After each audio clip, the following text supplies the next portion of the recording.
Welcome to this presentation about Providence Academy and what you can do to help advocate for this important historic site. My name is Sean Deniston. I'm a formally trained historic preservationist with a background in architecture, building pathology, real estate development, and building codes. Although I am a member of the Clark County Historic Preservation Commission, I am only speaking for myself and not the commission. We're here to talk about the historic House of Providence, or Providence Academy. We're going to talk about why this place is important, why the proposed Aegis development is not appropriate for the site, the issues with the city's approval of that development, and what you can do to advocate. Yes, it's important just as a building. Built in 1873, it's a very high level of architectural design for the time and place. When it was built, it was the largest building north of San Francisco. It was the first permanent school in Washington. Providence Academy is on the National Register of Historic Places, the highest level of recognition we give historic places in the United States. And that nomination says the Providence Academy in Vancouver, Washington is one of the most significant pieces of historic architecture in the Northwest. Even the Vancouver Code has to say Providence Academy, the dominant landmark and most important historic building in downtown Vancouver. So why is it so important beyond just being a piece of architecture? The answer is the women behind it. Mother Joseph and her Sisters of Providence. Mother Joseph and her four companions landed in Vancouver in 1856 on the Feast of the Immaculate Conception with little more than their trust in God. They didn't even find the convent that they were expecting to find waiting for them. When they arrived, they became the first religious order to permanently settle in Washington. And at the time, Vancouver was really just a military and trade outpost. Whether a fort for Hudson's Bay or the US military post, the beginnings of Vancouver were very utilitarian. But through their work, the sisters were a bridge between this rough and tumble beginning and Vancouver as a civilized society. And one of the ways they did this was through building. On the left, you can see St. Joseph Hospital, the first permanent hospital in Washington. And on the right, there's Providence Academy, the first permanent school in Washington. But the sisters built not just here in Vancouver, but across the Northwest. They built 29 hospitals, schools, and homes for orphans, the elderly, and the mentally ill in Washington, Oregon, Idaho, Montana, and even southern British Columbia. They built the foundations for education, healthcare, and social services in the Northwest, including what is now Providence Health System.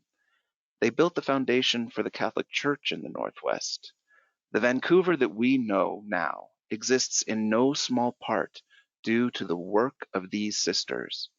They embodied the works of mercy, not just in their actions, but in wood, brick, and stone. These women transformed the face of the Northwest before women could even vote. Providence Academy is not only the first of Mother Joseph's permanent buildings, but it is the only one that remains.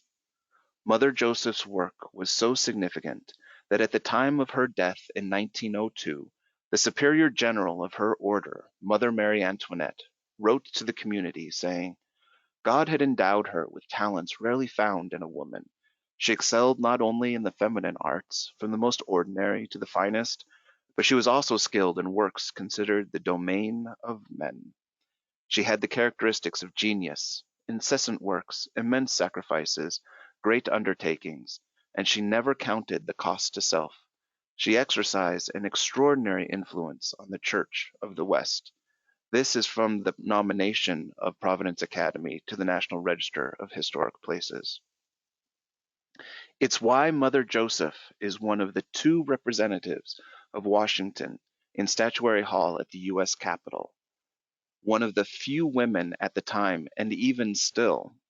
And if you look closely, you can see there's Providence Academy right there on the base of that sculpture. The significance of the Sisters of Providence is tremendous, and their story is amazing, so much more than we can cover today. But this gives us a good view of why this place, why this site is so important. Which brings us to the proposed Aegis development. The Aegis development is a mixed-use residential and commercial complex of multiple buildings. The Historic Trust currently owns the Providence Academy site, but they're not the ones developing it. They are selling off large portions of the site to an out-of-state developer who's creating this mixed-use development. The buildings are large, 5 to 6 stories, mostly luxury apartments with high-end amenities. And they're receiving an 8-year tax abatement through a program that's really intended for affordable housing, but it has an option where projects can get this abatement through offering a public benefit. In this case, that public benefit is the plaza that you see there in the lower left-hand corner at the corner of Evergreen and C Street. Note that only half of the plaza is actually the public plaza. The rest belongs to the commercial space that will most likely be some kind of cafe. And then for having some public art around the site. So far, the public response to this project has been overwhelmingly negative. Even some people who support the development, because they believe it is the only way to save the academy, have expressed a dislike for this development. But let's talk about the specific preservation issues with this plan. And let's start with Providence Academy's character itself.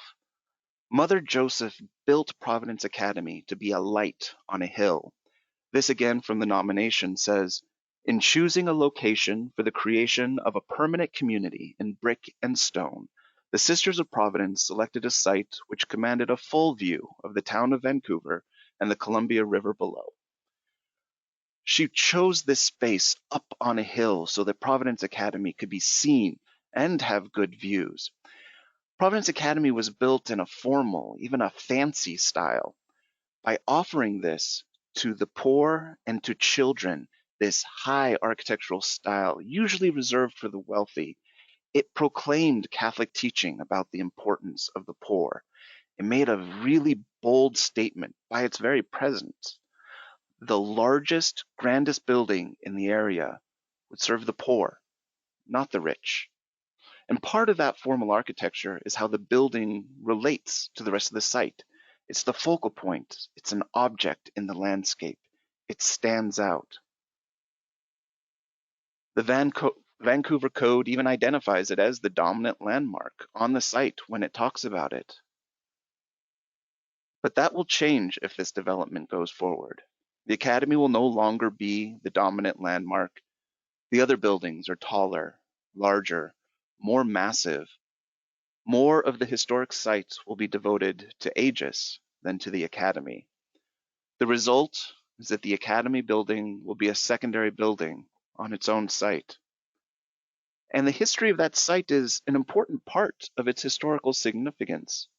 When Mother Joseph bought the land for the Academy, it was actually multiple parcels with roads plotted between. The roads weren't actually there, they were just plotted out. But she couldn't build the Academy unless she could get the city to join those plots together. Mother Joseph had to fight for 6 years to get city government to allow her to join the parcels so that she could build the Academy. This struggle to create a unity in the site is actually an important part of its story and its history. And that effort to get the sites joined was accomplished in no small part without the involvement of the public, including this, what is essentially a letter to the editor from Register and Home from May 31st, 1873. We understand that the Sisters of the House of Providence contemplate an extensive building this summer if our city fathers will permit them to use a portion of the streets so as to connect their grounds. We are informed that the buildings contemplated are to be brick at a cost of over $50,000. We think that the city should rather encourage than throw any hindrance in the way of so valuable an improvement. But now, with this development, we would see the site divided again, as parts of it are carved off to be sold for this development.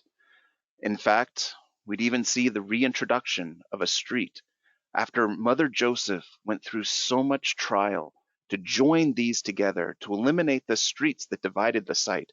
This development would put a street back into it. And the result of these large buildings would be to essentially encircle the academy and to cut it off from the rest of downtown, creating a barrier, a wall between the academy, especially and the revitalizing downtown to the west, with views cut off, which will only get worse once phase two of the development at the library site is finished. You see, the library across the street is only part of a larger planned project, and what is now the parking lot will be filled with another tall building that will block even more views of the academy. The academy will essentially be buried behind all of these buildings. Then there's the smokestack. If we look at the nomination again, we see the boiler house and the smokestack described as: the boiler house is appended to the east side of the laundry. The small one-story structure with its polygonal smokestack is just as much an academy landmark as the bell tower. In 2017, the Historic Trust and Marathon proposed tearing down the smokestack and the boiler room and the laundry, and were only prevented because of worry about backlash from the community. The proposed development wouldn't demolish the smokestack, but it would certainly destroy it as a landmark. Here's the smokestack here, just in case you couldn't find it. It really disappears in the landscape. It is not only blocked visually from around downtown, but it blends into Aegis so that it really doesn't stand out. It's not a dominant landmark anymore. And it is blocked from view. Here is the view from the Evergreen Bridge over I-5. You wouldn't be able to see this view anymore. This is the view from Officers Row.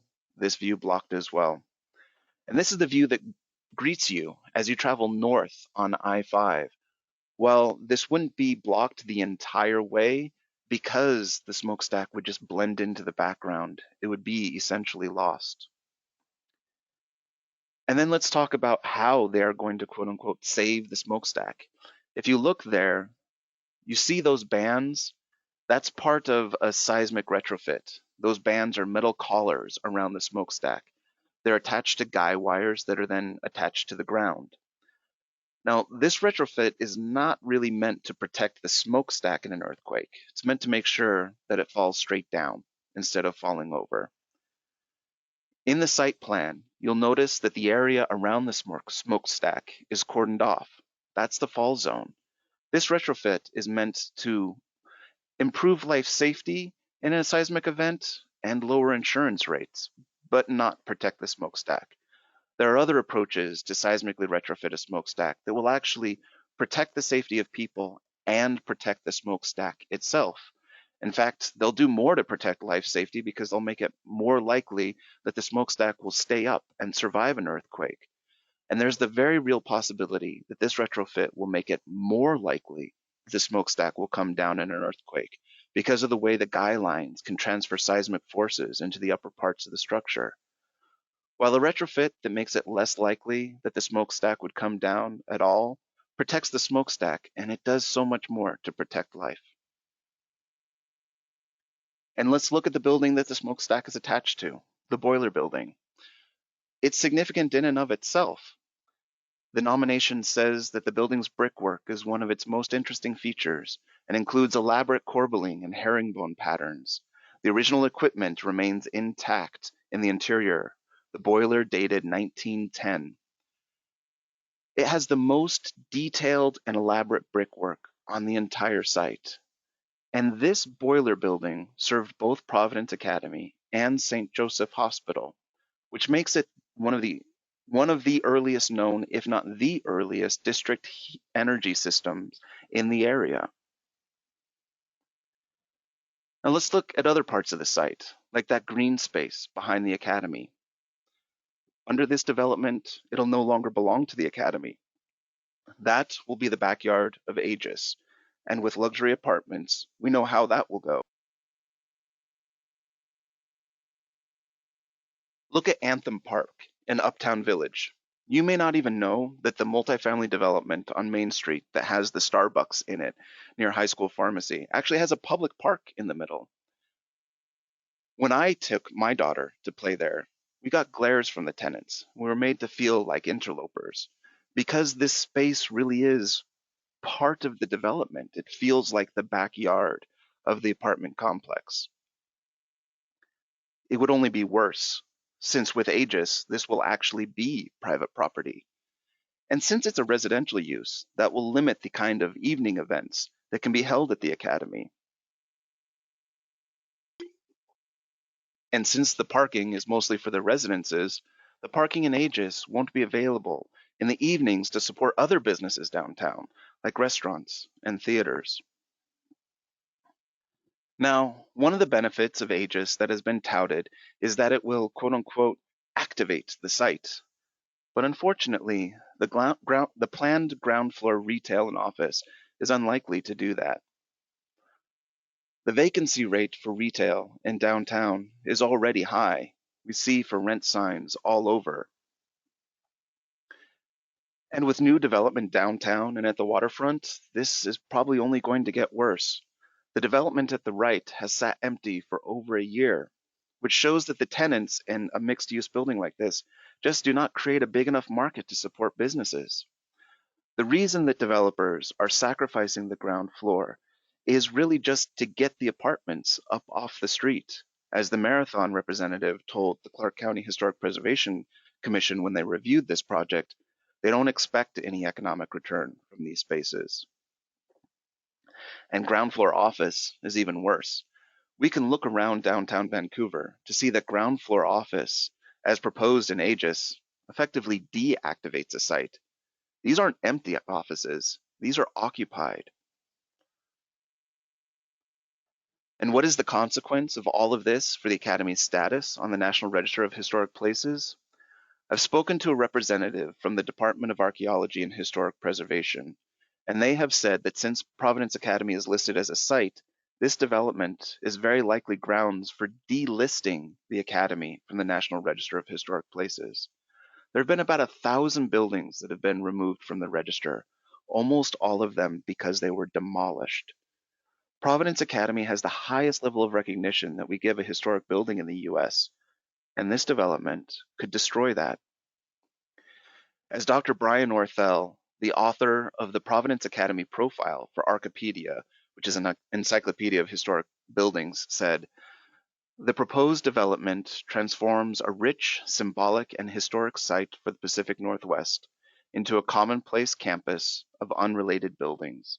This is from a public comment that he submitted to the Clark County Historic Preservation Commission. Not a single preservation authority has stepped forward to defend this project. Every formally trained historic preservationist who has weighed in on this project publicly has been critical. The Clark County Historic Preservation Commission has been critical. The Department of Archaeology and Historic Preservation, the State Historic Preservation Agency, has been critical. Which brings us to the problems with the approval process. On the left is from the Vancouver Code. You don't really need to read it. But since the Providence Academy is on the National Register of Historic Places, but not on the Clark County Heritage Register, it actually doesn't really have that many protections. It seems counterintuitive that the highest level of recognition that we give historic buildings in this country comes with the lowest level of protections, but that's the way it is. But Providence Academy is in a Vancouver Heritage Overlay District, which is a zoning regulation that does offer some limited protections for the Academy. The Overlay District defines an area, which is basically, in this case, the Academy site, and it has some protections. However, these regulations are enforced by the city, while the Clark County Heritage Register regulations are enforced by the Clark County Historic Preservation Commission. For Heritage Overlay District projects, the Preservation Commission is only advisory. Ultimately, it's the planning official who makes the decisions. And let's look at one of those requirements specifically.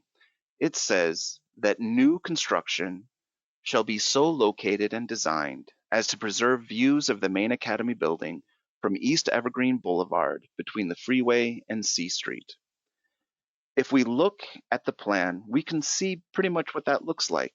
that there's from one intersection to the freeway, that whatever views are there should be maintained. When this requirement was discussed at the public meeting before the Preservation Commission, the developer stated that this image represented the view from Evergreen and C, to substantiate that the views would be, for the most part, preserved. But when the images of Phase 2 were published in the Columbian, it became clear that this was not an accurate representation. We can plot the sightlines from Evergreen and see how the views of the Academy are blocked by the Aegis building, substantial portions. This is the view from Evergreen and C. The view the developer showed is actually from down C Street, from behind the library, a view that would never actually be seen. And this is the impact of the Aegis development on the Academy. And this is only worse the farther west someone is on Evergreen. The views that would draw someone down Evergreen to the Academy, especially pedestrians, are blocked. This important perspective of the Academy would be gone. Last month, I was invited to speak at the American Institute of Architecture's annual colloquium on historic buildings and building codes. I showed this image and this code language to the participants. That group of experts in historic buildings and building codes were shocked. They couldn't believe that a building official could enforce that language in a way that would allow this development. It even led to a discussion about how one of the threats to historic buildings is actually building officials who don't understand historic preservation. In a national conference on historic preservation, Vancouver was discussed not as an example of outstanding preservation who really embraces its history. Vancouver was discussed as an example of how city government can be a threat to historic buildings. There are other requirements that come from being part of the Heritage Overlay District. Phase 2 of Aegis, this is the northern part of the site, would require the demolition of the historic boiler building and the laundry. Let's start by recognizing that these buildings are only in this shape because the owners have let that happen.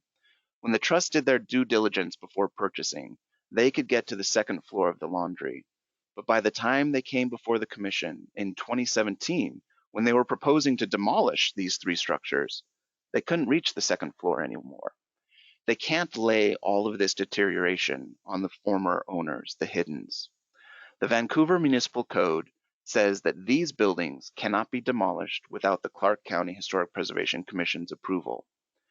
There's one exception to that. If the building official orders their demolition because they are unsafe, then they don't have to have that approval. So the Historic Trust actually requested that the city do exactly that. Imagine a preservation organization asked a building official to order their historic buildings to be demolished so that they could avoid preservation regulation. There's a name for this. It's called demolition by neglect. It happens when someone has a historic building, but they can't tear it down because it's historic. So they just let it rot. They let it deteriorate until it is in such bad shape that there's no choice to tear it down. But we're not quite there yet. These buildings aren't beyond saving. Buildings in worse shape have been saved if there is the will and the creativity to find creative solutions. There's another set of protections for Providence Academy, in state law this time. The State Environmental Protection Act requires cities to assess the impact of developments like Aegis, and then to mitigate what it calls the adverse impacts, to basically mitigate the harm of those developments on the environment. In Washington, cultural resources like historic buildings and archaeological sites are considered part of the environment, and so they're covered by SEPA. One thing that a city can do to make it easier to comply with the SEPA requirements, they can streamline all of this by doing a large-scale environmental impact study, or EIS, that covers all the planned developments in an area. And Vancouver did one of these for downtown Vancouver. It allows developments to be approved as what is called a planned action. So the kind of action that is planned under one of these studies. And this is what was done for Aegis. The first thing that I want you to note is the date on this study, 2006. This study is 14 years old.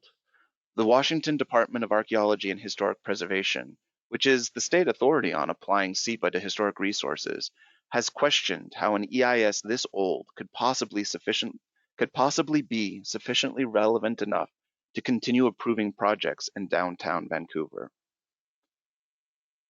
However, it's not automatic that a building can be approved under this study. There's actually a series of conditions that a project needs to meet, 7 of them in fact. 2 of them are really important for our discussion. The first is that the EIS has to adequately assess the impact of this particular development on the environment, in this case, on the historic resources. And 2, the project has to adequately incorporate the mitigation measures that are identified in the EIS. So let's start with adequate assessment. So if the assessment of Providence Academy in this EIS is sufficient, then certainly its description of the history of downtown Vancouver includes a discussion of the sisters and of Mother Joseph. After all, Mother Joseph represents Washington in Statuary Hall in DC.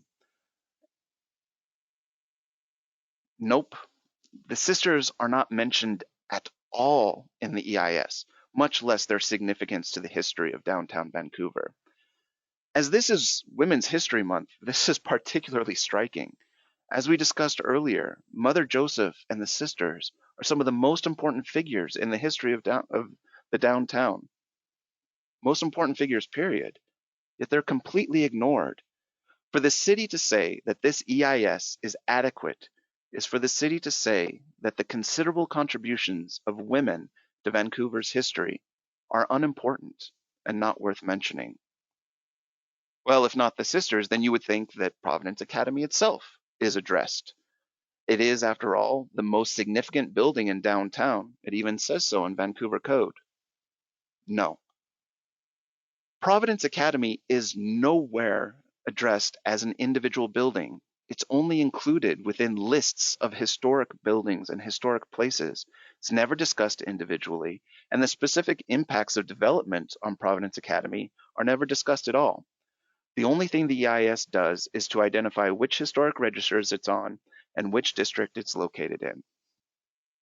In fact, with this one sentence, the Academy apartments, those little apartments across the street from Providence Academy, receive more individual discussion than Providence Academy itself. If we look at the pictures that are included in the EIS of historic buildings in downtown Vancouver, Providence Academy isn't even included. Now you might say, well, if the assessment isn't quite enough, as long as the mitigation is there, that's all that really matters. The EIS identifies a handful of mitigation measures. It's important to note that these are not for Providence Academy specifically. These are just for historic buildings in the downtown area. And they include things like adding historic buildings to the Clark County Heritage Register, where they'll actually get protection, or following the Secretary of the Interior standards for rehabilitation. This is a set of standards set at the national level for how to do rehabilitations and even new construction at historic buildings, and to design new building facades to be compatible with the scale and character of adjacent buildings. None of these mitigation measures identified in the EIS were applied to the Aegis project. So it did not have to apply any of the mitigation measures that were meant to address the adverse impact of development. So that means that neither of these 2 criteria were met in the case of Aegis. There's another serious issue with approving Aegis as a planned action. Under Vancouver Code, there are 4 kinds of approvals for development, types 1 through 4. As developments move from type 1 to type 4, They require more and more review, oversight, and opportunity for the public to get involved. Normally, a project like Aegis would be a Type 3 approval. A decision for a Type 3 approval would be made by the hearings examiner, a special expert in land use law, or the, or the planning commission, and it would be done in a public hearing. This hearing would require notification of the public, an opportunity for the public to comment, and even an opportunity for the public to appeal the decision. But all planned actions are Type 1 applications under Vancouver Code.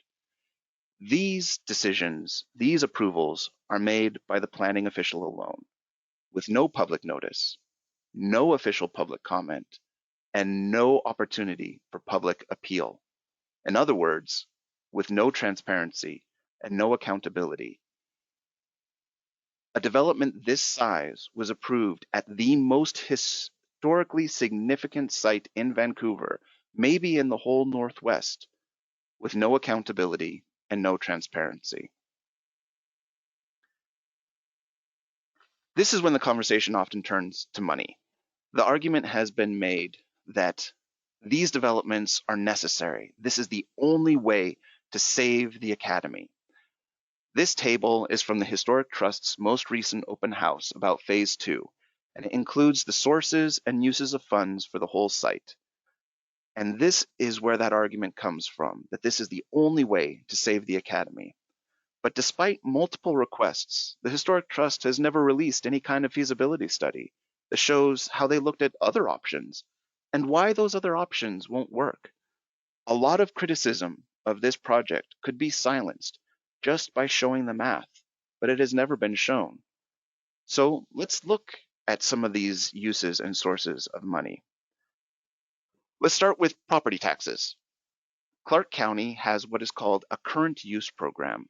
This is a program that allows certain types of sites like forest land and open spaces and agricultural sites to have their property taxes reduced from the highest and best, which is the most productive that they could be, the highest value, to what they're actually being used for. This program can also be applied to historic buildings, and some historic buildings that have participated in this program have reduced their property taxes by as much as 90%. If we look at the property tax records for Providence Academy, which anyone can do, they're all online, we can see that the Historic Trust has paid almost $500,000 in property taxes since they have owned Providence Academy. So if they had participated in this program, they could have reduced that maybe by as much as $450,000. Now, some people might say, well, of course they didn't participate in it because the current use program would have prevented them from developing the site. Well, that would explain why they didn't participate in the program for the outer parcels, the parcels that they're selling. But it doesn't explain why they don't participate in it for Providence Academy itself, for the parcel that has the building on it, the parcel that is responsible for most of the property taxes that they've paid. There's only really two reasons for that.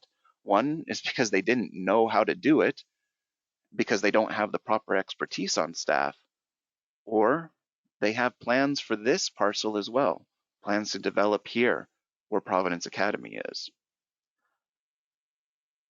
One tool that is used by a lot of preservation projects are historic preservation tax credits. These allow for 20% of the cost of a rehabilitation of a historic building to be returned to the project as tax credits, so to help with the funding of the rehabilitation. Providence Academy has actually already had one major project. In 2017, they replaced the roof and the porches. Now, this was a $2 million project, which means at 20% tax credit, that could have been up to $400,000 in tax credits. But the Historic Trust didn't participate in the program when they did this project. The reason it was given was because they had larger projects in mind down the road. And the tax credit program is really just a one-shot deal. You usually only get to participate in it one time. However, if a site has a preservation plan in place, that describes all the projects that they're going to undertake and defines them instead of as separate projects that are undertaken at different times, but as phases of a larger preservation project, then these multiple projects can all be included under a single application. So with a preservation plan, they could have included this project as well. Now let's talk about the larger, later projects. According to the sources and uses of funds table that the trust had at their open house, the building and site improvements that remain for Providence Academy will cost around $15 million. At a 20% tax credit, that's up to $3 million in tax credits available for this project. However, the Historic Preservation Tax Credit Program is governed by a set of rules and administered by the National Park Service. One of the requirements is that the rehabilitation must follow the Secretary of Interior standards, the standards that we mentioned before that weren't followed with Aegis. And they look at all the work that has been done on the site in the previous 5 years. Now, since Providence Academy is listed as a site and not just a building, that means that they'll be looking at Aegis. I spoke to a representative in the National Park Service office that administers this project, and she said that the Aegis project would therefore very likely make the Academy ineligible for the tax credit program. I've asked the Trust's former CEO, Mike True, if the Trust had asked the same question of the National Park Service, and they said they hadn't. They hadn't checked to see if this plan could endanger millions in tax credits that they could be eligible for. So if we look one more time at the sources and uses of funds, we can see that the outer parcels are being sold for $8.3 million. But just so far, we've talked about around $3.8 million in preservation funding that they have missed out on already or have endangered with this development. That's almost $4 million that could have gone toward the preservation of the Academy. That's almost half the cash that they're bringing in from the sale that they feel that they have to do to save the Academy. And where are they going to get the rest of the money? Well, according to the table, from grants, donations, and operational funds. A lot of preservation grants use the Secretary of Interior standards as one of their requirements. So this development could make the Academy ineligible for some of those as well. And as for donations, there have been 18 letters to the editor criticizing this development. There was a petition, both online and in person, with hundreds of signatures of people who opposed this development. Once the buildings break ground, how many people are going to want to donate? As one petition signer said, if this is what the trust is going to do with my money, I won't be donating anymore. And this is why a comprehensive preservation plan is so important, why a feasibility study is so important. They take into account all the possible sources of funding. They consider them all, not just the simple things like grants and tax credits. They account for things like heritage tourism, bringing revenue in from visits, from public-private partnerships, corporate sponsorships, foundation funding opportunities that can't be found by just looking up lists of grants, but also all the potential donors. When the Trust did their original capital campaign, they almost completely ignored the Catholic community beyond Providence alums. This is a Catholic heritage site. Mother Joseph impacted Catholic communities all over the Northwest, not just in Vancouver. So many who share in her legacy could help preserve it now. This is the importance of a preservation plan. It tells the compelling story that makes people, both individuals, corporations, and foundations, want to get involved. And without them, that story is hard to tell, and it's difficult to raise the money that is needed for a project like this. Which leads us to what we can do.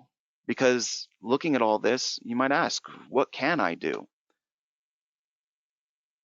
The most important thing is to speak out. There are a number of ways that you can make your voice heard. The first and most pressing issue is what we discussed earlier with the requested demolition of the laundry and boiler building.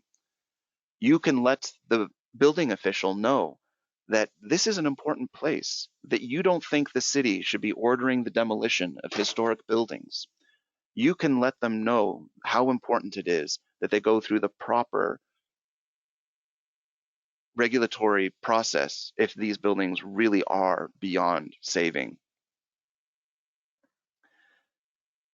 Then speak out to city council, write a letter, write an email, tell them that this is an important place to you. Tell them how disappointed you've been with the process of approving this project so far. Use words like accountability and transparency. Point out these flaws in the approval. If you don't know quite what to say, there are postcards available at the Providence Academy Facebook page. We'll give you the link later. And you can use this. They're pre-filled. All you have to do is print them out and sign them. And there's one for each council member, so they all see it. And that's an important point. As you send your messages to city council, send it to each member individually. If you send something to the whole council, then only the mayor can respond. When you send it to them individually, they can't ignore it so easily. This is even more important now that the citizens forums have been canceled. Hopefully the city will come up with another way for cities to offer public comment at council meetings, because this is really one of the most important things we can do, is to let them see how much we care. You can also keep up on all the latest news and developments at the Protect Providence Academy Facebook site. These will have those postcards that you can use to send in. They include information, pictures. There'll be posts and links to this video that you can share with your friends. Overall, the most important thing to do is to get involved.